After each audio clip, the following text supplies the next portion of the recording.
Hello बच्चों, welcome to my YouTube channel study girl Shruti. स्वागत है आप सभी का मेरे इस नए वीडियो में। देखिए, मैं आज आप लोग को चैप्टर 1 पार्ट 6 बताने जा रही हूँ, जो कि इसका क्या है, चैप्टर नेम है जैव प्रक्रम। बट मैं आज आपको पार्ट 6 में बताने जा रही हूँ, जो कि आपका क्या है, टॉपिक है श्वसन क्रिया। इसको इंग्लिश में हम लोग क्या बोलते हैं? इंग्लिश में हम लोग इसको बोलते हैं क्या, इंग्लिश में रेस्पिरेटरी सिस्टम। ठीक है, रेस्पिरेटरी सिस्टम। ठीक, तो चलिए हम लोग देखते हैं पार्ट 6 में क्या। कुछ जंतुओं के मुख्य श्वसन अंग, मतलब कि कुछ जंतु हैं, यानी कि कोई जानवर हैं, जंतु हैं, जो कि हम लोग क्या उसका पता करने अब जा रहे हैं, श्वसन अंग पता करने जा रहे हैं। ठीक है, तो चलिए ये देखते हैं। तो देखिए, श्वसन अंग में आपका क्या है,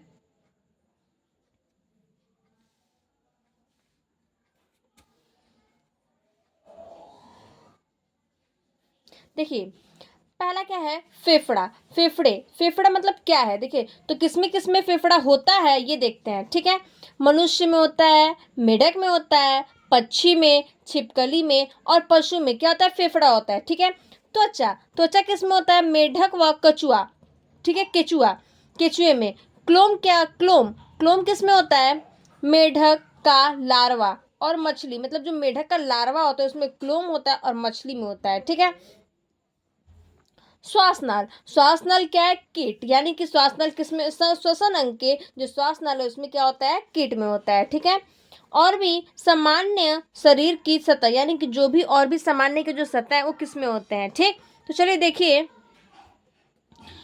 अमीबा, स्पंज व हाइड्रा में होता है और किस में होता है, अमीबा में होता है। नेक्स्ट है पुष्ट फेफड़े, यानी जो पुष्ट फेफड़े होते हैं वो किस में होते हैं, तो मकड़ी में व बिच्छू में होता है और किस में होता है, मकड़ी में होता है। तो फिर नेक्स्ट क्या है, मुख गुहिका, किस में होता है, मुख गुहिका यानी मेढक में। ठीक, जो मुख गुहिका है वो किस में होता है, तो मेढक में होता है। ये आपके क्या थे, श्वसन अंग थे, जो जो जिसमें पाए जाते हैं और किस किस में पाए जाते हैं मैं उसमें आपको बता दी हूँ, श्वसन अंग। ठीक है, जंतुओं में। अब चलिए हम लोग नेक्स्ट पढ़ते हैं क्या, मानव में श्वसन, यानी कि जो मानव में श्वसन होता है वो कैसे होता है, नेक्स्ट आपका टॉपिक है। देखिए नेक्स्ट टॉपिक श्वसन, मानव में श्वसन। ठीक,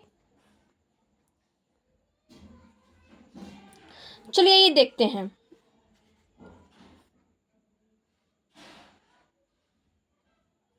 देखिए, मानव के श्वसन के मानव में श्वसन के लिए विशिष्ट श्वसन अंग या श्वसनांग पाए जाते हैं। जो मानव में श्वसन, मतलब कि जो मानव में जो श्वसन होता है, ठीक है, उसके विशिष्ट जो श्वसन अंग होते हैं वो क्या होता है, श्वसनांग में पाए जाते हैं। श्वसन अंग मिलकर श्वसन तंत्र का निर्माण करते हैं। ये बोल रहा है जो श्वसन अंग होता है, ठीक है, उसको अब मिल करके क्या बनता है, किसमें आता है श्वसन का, किसमें तंत्र में निर्माण होता है। यानी कि बोल रहा है जो श्वसन अंग होता है, ठीक है, वो किसमें मिलकर आता है और किसमें निर्माण हो जाता है, तो श्वसन तंत्र का निर्माण करते हैं। यानी वो किसमें होता है, श्वसन तंत्र का निर्माण करता है कौन, तो श्वसन अंग। ठीक है, मानव के प्रमुख श्वसन अंग फेफड़े होते हैं। यानी जो मानव होते हैं उसमें क्या होता है, श्वसन जो अंग होते हैं किसमें होता है, तो फेफड़े में होते हैं। ठीक है,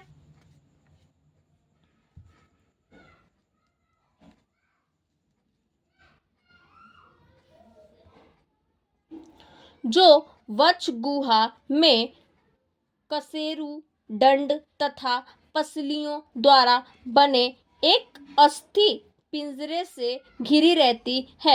ये बोल रहा जो ऐसा वक्ष गुहा क्या, जो कशेरु दंड में तथा पसलियों द्वारा क्या होता है, बने एक अस्थि पिंजरे से घिरी रहती है। यानी एक पिंजरा जैसा होता है, जैसे कि हम लोग जो तोता होता है उसका पिंजरा जैसा होता है, वैसे ये जो एक केसर की दंड है वो क्या होता है, एक पसलियों में क्या होता है, ये एक दंड में, यानी कि मान लो ये एक कोई पिंजरे में क्या होता है, ये बंधा रहता है, मतलब कि अस्थि पिंजरे में की तरह क्या होता है, घिरी रहती है, चारों तरफ से क्या रहता है, घेरा रहता है। ठीक है, किसको, कशेरुदंड को। फेफड़े श्वासनाल अथवा वायुनाल तथा नशा मार्ग द्वारा वायु वातावरण से संबंध रहते थे। जो फेफड़ा होता है वो श्वास नल से और किससे, वायु नल से क्या रहता है, ये मिला रहता है, यानी कि उससे क्या रहता है, संबंध में रहता है। और इसमें वातावरण से, ठीक है, मतलब कि इसमें बोल रहा है कि श्वास नल ऐसा है मानव में जो कि किससे किससे जुड़ा रहता है, ठीक है, किससे किससे संबंध में रहता है। तो श्वास नाल वायुनाल से, नशा मार्ग से और वातावरण से क्या रहते हैं, संबंधित रहते हैं, मतलब कि क्या रहते हैं, जुड़े रहते हैं, ठीक है। और ये अस्थि पिंजरे की तरह क्या रहती है, चारों तरफ से घिरी रहती है, ठीक है। तो ये आपका क्या था, मानव में श्वसन। अब नेक्स्ट चलिए देखते हैं टॉपिक क्या है। नेक्स्ट टॉपिक आपका है मानव श्वसन तंत्र के प्रमुख अंग, यानी कि मानव श्वसन तो हम लोग पढ़ लिए थे, और अब पढ़ेंगे इसके अंग, यानी इसके अंग क्या क्या है, ठीक है। तो देखिए पहला क्या है, नसापट। नसापट क्या होता है,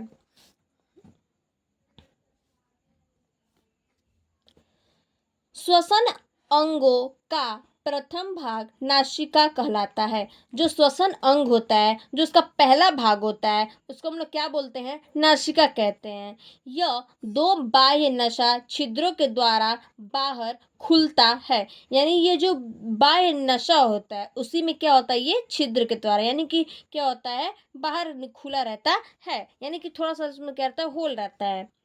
नासिका के मध्य एक नासापट पाया जाता है। जो नासिका के मध्य, यानी कि जो नासिका होता है उसी के पास एक क्या होता है, पट, नासा का क्या होता है, एक पट पाया जाता है, जिसके कारण नासा गुहा दो भागों में बंट जाता है। जो नासा गुहा होता है वो क्या होता है, दो भागों में बंट जाता है, किसके कारण, तो नासा गुहा के कारण।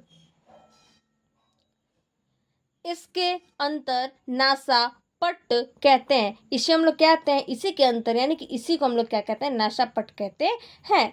नासिका के प्रारंभ में छोटे छोटे बाल होते हैं। जो नासिका होती है उसी के प्रारंभ, यानी वहीं पे क्या होता है, छोटा छोटा बाल रहता है, ठीक है।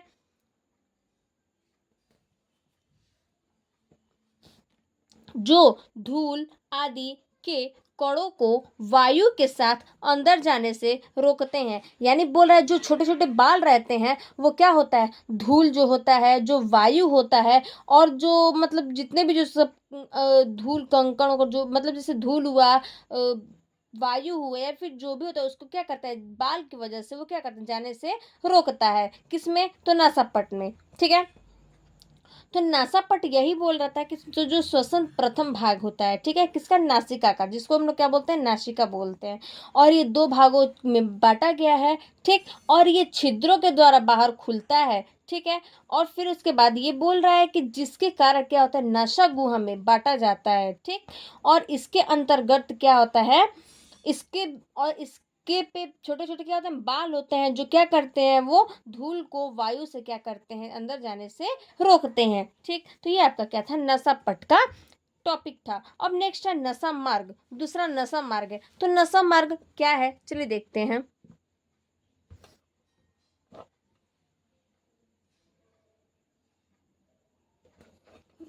देखिए नसा मार्ग क्या है, नासापट के कारण प्रत्येक नशा रंध्र अपनी ओर के नसा मार्ग में खुलता है, यानी जो नसा मार्ग होता है वो नासापट के अंदर क्या होता है, प्रत्येक नासा रंध्र में क्या होता है, अपनी ओर खुलता है, ठीक है, अपने मतलब जो नासा मार्ग होता है उसी में खुलता है, जो नासा रंध्र होता है वो नासा मार्ग में ही क्या होता है, खुलता है। नासा मार्ग की गुहा अर्थात नासा गुहा उपस्थित एवं अस्थियों के कारण अत्यंत ही टेढ़े टेढ़े मेढ़े एवं घुमावदार मार्ग के रूप में प्रतीत होती है। ये बोल रहा है,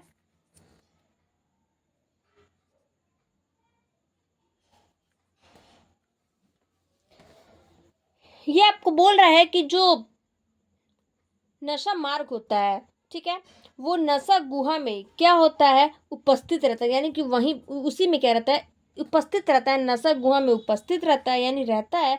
और जो अस्थियां होती हैं उसी के कारण ये क्या होता है, टेढ़ा मेढ़ा रहता है और घुमावदार इसके मार्ग के रूप में क्या होता है, प्रतीत होता है, यानी कि वहां पे रहता है, ठीक है। नशा गुहा के अंदर श्लेष्मक कला उपस्थिति होती है। जो नशा गुहा होता है उसी के अंदर क्या होता है, श्लेष्म आकार का उपस्थित होता है। जो नशा मार्ग में पतला तथा चिपकना तरल श्लेष्म स्रावित करता है। ये बोल रहा है कि जो नशा गुहा होता है उसी के अंदर क्या होता है, ये उपस्थित श्लेष्म कला जो होता है, जो श्लेष्मक होता है, वो उसी में क्या रहता है, उपस्थित रहता है। और जो नशा मार्ग होता है उसी पतला जो होता है चिकना तरल में, उसी श्लेष में क्या होता है, ये श्रावित होता है, यानी श्रावित करता है। किसमें, तो नशा मार्ग के पतला जो चिकना रहता है, ठीक है, उसे तरल श्लेष में ये क्या करता है, श्रावित करता है। तो नशा मार्ग क्या होता है, तो देखिए नशा मार्ग पट के कारण प्रत्येक नशा रंध्र अपनी ओर क्या करता है, मार्ग और नशा के रूप मार्ग में खुलता है। और यह नशा गुहा क्या होता है, उपस्थित होता है, ठीक है। और ये कैसा होता है, इसकी मतलब अस्थियां जो होती हैं वो कैसी होती हैं, अत्यंत ही, यानी उस कैसी होती है, टेढ़ी मेढ़ी और घुमावदार मार्ग के रूप में प्रतीत होती हैं, ठीक है। जैसे कि नशा गुहा के अंदर श्लेष्मक कला क्या होती है, उपस्थित रहती है। इसे को हम लोग क्या बोलते हैं, नशा मार्ग बोलते हैं। नेक्स्ट टॉपिक है आपका क्या, रोमाभ। रोमाभ क्या होता है, तो देखिए रोमाभ हम लोग किसे कहते हैं।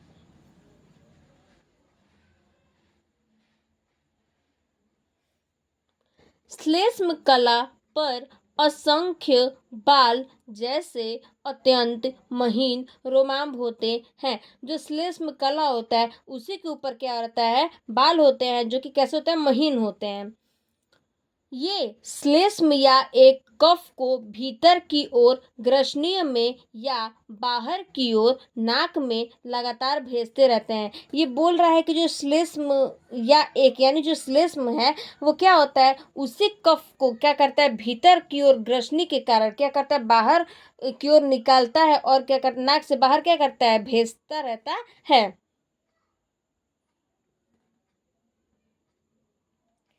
यानी कि जो कफ होता है वो क्या करता है, ग्रसनी के कारण भीतर जो क्या करता है, मतलब जो अंदर होता है क्या लेके जाता है ग्रसनी में, फिर उसी के द्वारा क्या करता है, ये नाक से क्या करता है, लगातार भेजते रहता है, यानी कि उसी से भेजता है और उसी के द्वारा भी क्या होता है, निकलता रहता है, नाक से बाहर आता है, ठीक है। तो ये आपका क्या था, रोमांब था। तो रोमांब हम लोग इसे ही कहते हैं कि जो नाक जो बोल रहा है श्लेष में एक कला की क्या होती है, बाल होती है और छोटे छोटे होते हैं, महीन होती है। और वो जो कफ होता है वो क्या करता है, ग्रसनी में जाता है, वो क्या करता है, ग्रसनी में जाता है, और फिर उसके बाद क्या करता है, अब फिर अब नाक से ही बाहर भेजता है, ठीक है। तो अब नेक्स्ट देखिए आपका क्या है, ग्रसनी। ग्रसनी क्या होता है,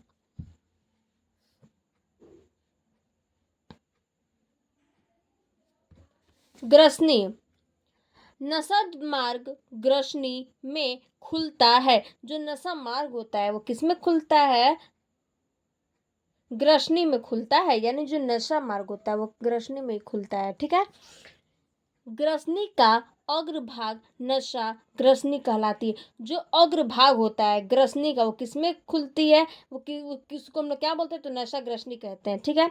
और निचला भाग मुख ग्रसनी कहलाता है, यानी कि जो अग्र भाग है, यानी कि मतलब जो ऊपर का भाग है उसको हम लोग क्या बोलते हैं, नशा ग्रसनी कहते हैं। और जो निचला भाग यानी जो नीचे का भाग है उसको हम लोग क्या कहते हैं, मुख ग्रसनी कहते हैं, ठीक है।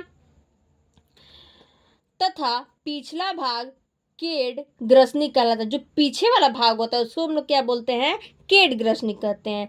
इसमें श्वास नली तथा आहार नाल दोनों खुलता है। इसमें क्या होता है, जो श्वास नली होता है और जो आहार नल होता है इस ग्रसनी में दोनों खुलता है। यानी कि ग्रसनी यही है, नसा मार्ग में क्या होता है, खुलता है, ग्रसनी में खुलता है। और फिर उसके बाद जो ऊपर का भाग होता है उसको हम लोग बोलते हैं नशा ग्रसनी, और जो नीचे का भाग होता है उसको हम लोग बोलते हैं मुख ग्रसनी, ठीक है।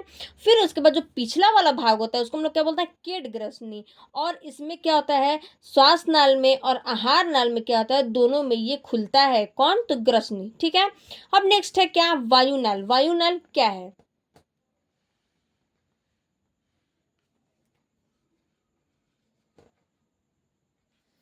तो देखिए वायुनाल किसे कहते हैं, ठीक। वायुनाल को दो भागों में बांटा गया। वायुनाल को कितने भागों में बांटा गया, तो दो भागों में बांटा गया। पहला भाग क्या है, तो चलिए देखते हैं। पहला भाग है आपका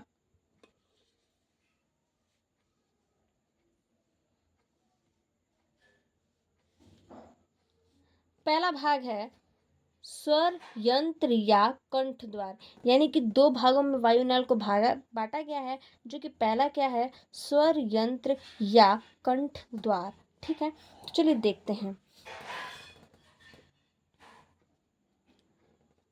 यह ग्रसनी में पीछे किंतु निगल द्वार से पहले एक छिद्र होता है। यह जो ग्रसनी होती है ये क्या होता है, पीछे के की ओर होती है, और निगल द्वार से क्या होता है, पहले ये छिद्र क्या होता है, खुलता है। ठीक है, मतलब ये छिद्र क्या होता है, छिद्र होता है, यानी कि जो सबसे पहले क्या होता है, एक निगल जो द्वार होता है, सबसे पहले वहां पे क्या होता है, छिद्र होता है। यह वायु को ग्रसनी से घाटी द्वार की सहायता से श्वास नली में पहुंचाता है। यानी यह क्या होता है, जो वायु होता है उसी ग्रसनी की घाटी द्वारा क्या होता है, ये उसके से क्या होता है, सहायक होता है, यानी कि श्वास नली में पहुंचाता है। इसके ऊपर उपस्थित का बना डंक होता है, यानी ये बोल रहा है उसी के ऊपर क्या होता है, एक उपस्थित कैसा रहता है, डंक रहता है, कैसा बना हुआ एक डंक रहता है, जिसे घाटी ढापन, जिसे हम लोग क्या बोलते हैं, घाटी ढापन कहते हैं। मतलब कि जैसे इसको हम लोग और भी बोल सकते हैं, एपिग्लोटिक्स बोल सकते हैं। ठीक है, ये बोल रहा है जो स्वर यंत्र और जो कंठ द्वार है, तो ये क्या होता है, ग्रसनी में पीछे किंतु निगल द्वार से क्या होता है, पहले एक क्या होता है, छिद्र होता है, यानी कि एक क्या होता है, होल होता है, और वो वायु को ग्रसनी से क्या होता है, द्वारा सहायता से क्या करता है, श्वास नली में पहुंचाता है। इसके ऊपर एक क्या होता है, डंक होता है, जिसको हम लोग क्या कहते हैं, खाटी ढापन कहते हैं, और भी हम इसको क्या बोल सकते हैं, एपिग्लोटिक्स कह सकते हैं।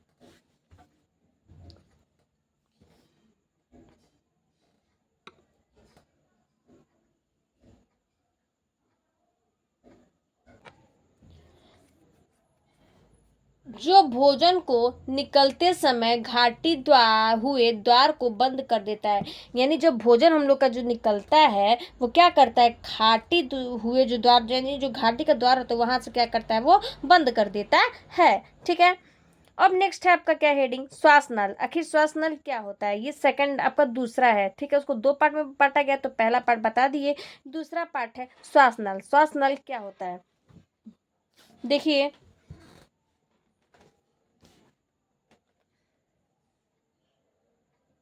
यह लगभग 10-12 सेंटीमीटर लंबी तथा लगभग 1.5 माइनस 2.5 सेंटीमीटर व्यास की नली है। यानी ये बोल रहा है ये इस जो लंबी इसकी, यानी कि ये जो लंबी होती है, कितनी लंबी होती है, तो 10 से 12 सेंटीमीटर क्या होता है, ये लंबा होता है। और ये जो इसकी व्यास की नली होती है वो कितना होता है, 1.5 से 2.5 सेंटीमीटर, यानी कि 1.5 से 2.5 सेंटीमीटर क्या होता है, इसकी व्यास की नली होती है, जो कंठ से लेकर पूरा ग्रीवा में विद्यमान होती है। यानी कंठ जो हम लोग का है, जो कंठ है गले में, वो कंठ से हम लोग का लेकर और ग्रीवा तक क्या रहता है, विद्यमान रहता है, यानी जुड़ा रहता है। यह वक्ष में पहुंचकर दो छोटी शाखाओं में विभाजित हो जाती हैं। यानी ये क्या है, ये वक्ष में क्या होता है, पहुंचता है, और फिर वहां से क्या होता है, दो छोटी जो शाखाएं होती है वो क्या करती है, विभाजित हो जाती हैं, यानी कि वो क्या करती हैं, बट जाती हैं। ठीक, जिसे हम लोग क्या कहते हैं, श्वासनी कहते हैं, जिसे हम लोग क्या बोल सकते हैं, श्वासनी कहते हैं। तो ये बोल रहा है कि जो हम लोग विभाजित हो जाती हैं और जिससे हम लोग क्या करते हैं, श्वासनी कहते हैं।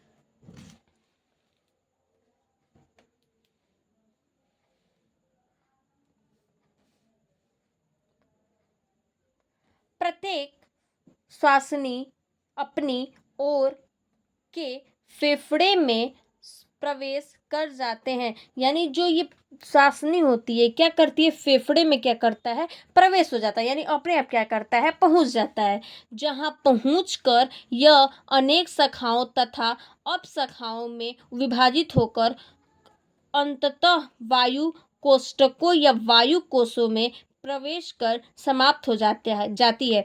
ये बोल रहा है कि जो प्रवेश करती है, ठीक है, फेफड़े में, फिर वहाँ पहुँच करके ये क्या करता है, अनेक शाखाओं तथा उप शाखाओं में विभाजित होकर, यानी क्या करता है, एक शाखा से मतलब बहुत ज़्यादा क्या होता है शाखाओं में क्या होता है, ये बढ़ जाते हैं यानी विभाजित होता है। और ये वायु जो कोष्ठकों होता है या वायु कोशों में क्या होता है, प्रवेश होकर के ये क्या होती है, समाप्त हो जाती है। मतलब कि क्या हो जाती है, समाप्त मतलब खत्म हो जाती है। तो श्वास नली क्या कहता है, तो श्वास नली यही है जो क्या है कि ये कितनी लंबी होती है, तो एक 10 से 12 सेंटीमीटर लंबी होती है। और इसकी व्यास की जो नली है वो 1.5 से 2.5 तक क्या होता है, सेंटीमीटर होता है। जो कि इसकी व्यास की जो नली है कितनी, वो कंठ से लेकर ग्रीवा तक क्या है, विद्यमान है यानी जुड़ी हुई है। ठीक है। और इसको दो छोटी विभाग शाखाओं में क्या गया, विभाजित किया गया है, जिसे हम लोग क्या कहते हैं, श्वासनीय कहते हैं। और प्रत्येक जो भी यानी कि जितने भी जो फेफड़े हैं क्या होते हैं, श्वास जो प्रत्येक श्वासनी होती है वो क्या है, फेफड़े में प्रवेश करती है यानी पहुंचती है। और वहां से फिर शाखाओं में विभाजित होकर के ये क्या करता है, अपना वायु कोशों में क्या करता है, प्रवेश करता है। और वहां से क्या होता है, फिर समाप्त हो जाता है मतलब खत्म हो जाता है। ठीक है, तब तक के लिए धन्यवाद। फिर चलिए देखते हैं हम लोग अगले वीडियो में।